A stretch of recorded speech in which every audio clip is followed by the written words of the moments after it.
Kaya sa loob-loob ko lang, itong mga mayoriya, mga senador, bakit pa kayo nagdududa dyan sa inyong Senate President? Una-una, binoto niya yan.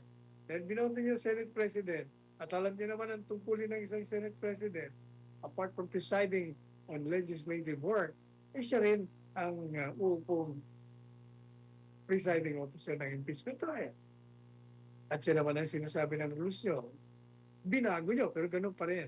Ang sinasabi nyo doon, ang Senate President ang upo, pero kung gusto nyo palitan, pwede. Pero hindi na kailangan.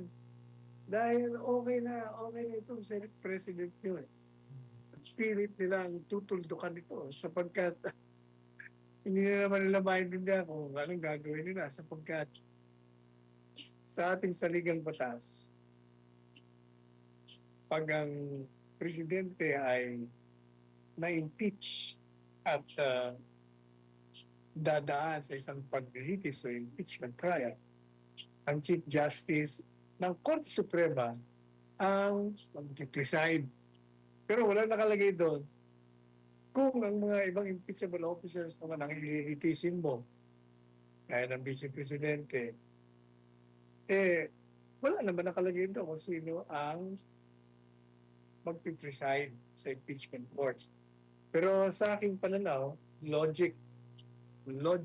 logically, since wala naman nakalagay doon na yung Chief Justice at ang Senado naman ay uupo bilang impeachment court, natural na mag-preside dapat yung head, sino yung nahalal ng Senate President. Pero yung sa mayoriya, sila mismo, nagdududa sila sa kakayaan nitong Senate President nila. Dahil gusto nila, abogado. Ay nag-iisa lang ang abogado doon na pine-question naman ng marami. Dahil daw, hindi ang pinakita niya ng Senate President siya, hindi maganda dahil dinelay niya yung impeachment. Ryan, hindi Sara. Pero ako naman kung sabi ng Korte Suprema, tama naman daw. Tama naman daw yung ginawa niya. Ang mayoriya sinabi na, forthwith, ibig sabihin, no? Hindi ibig sabihin, karaka. Kailangan pagandaan. At saka isa pa, napatunayan na illegal yung articles of impeachment na trinasmit sa Senado. Madaling sabi, ito ngayon ang katanungan.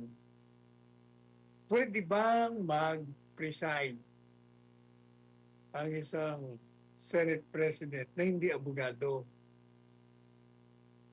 sa impeachment trial? Sinasabi ng iba, kailangan daw abogado kasi masyadong rigid, masyadong stricto ang rules na judicial yan. Kailangan, susundin mo yung rules of court, yung mga reglamento ron, yung rules on evidence, rules on competency, at kung ano-ano pa. Ang pananaw ko po niya, hindi kailangan abogado. Kasi hindi lang naman ito judicial process na tinatawag. Ito yung political process din.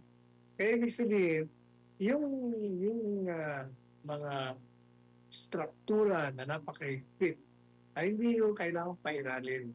Ang mahalaga, yung sa impeachment trial, lumabas ang katotohanan kung may kasalanan o walang kasalanan ang akusado. Yan ang mahalaga dyan. At ang kailangan mo dyan na nagpipreside, hindi kailangan abogado. Sapagkat yan namang mga procedure, pwede namang pag-aralan yan. Crash course lang ang kailangan yan. Isa pa, yan namang lahat sila dyan, halos para pareho sila, nag-preside sila yan sa Senate session. Kaya more or less may kaalaman na sila how to manage or to navigate yung impeachment trial. But for purposes of the rules on evidence, of competency, of admissibility of evidence, yan ay pwede nang ituro sa kanila o sa kanya, ang Senate President, ng mga practicing lawyer na i-hire ang Office of the Senate President. Pangalawa, ang gagawin niya lang, panuorin niya lang yung mga impeachment trial ng nakaraan niya. At siguradong matututo siya. Kasi maliwanag naman, may mga video tayo doon, may mga record tayo doon. You go over the transcript, when you watch the proceedings, marami kang matututunan. Pangatlo, alam po ninyo, kailangan talaga dyan, isang presiding officer na walang pinapanigan, objective siya, walang bias, at may sentido común, common sense, may talino, at kayang-kayang i-preside yan. Nagtataka naman ako dito sa mayoriya, naghahanap pa ng iba. Yan si Senador Sherwin Gatchalian, Senate President ngayon. Kung makikinig ka sa mga pahayag niya, sa kanyang partisipasyon sa sesyon, sa mga committee hearing, ng kanyang mga interviews, makikita mo na matalino itong taong ito. At may sentido ko mo. At saka wala siyang bias. Hindi siya prejudice. Hindi siya nadadala ng partisanship. Nag-iisip, kumbaga. May sariling prinsipyo. At di naman ako nagtataka kasi itong mga kapatid nito, lahat sila, may apat yan magkakapatid sa gobyerno.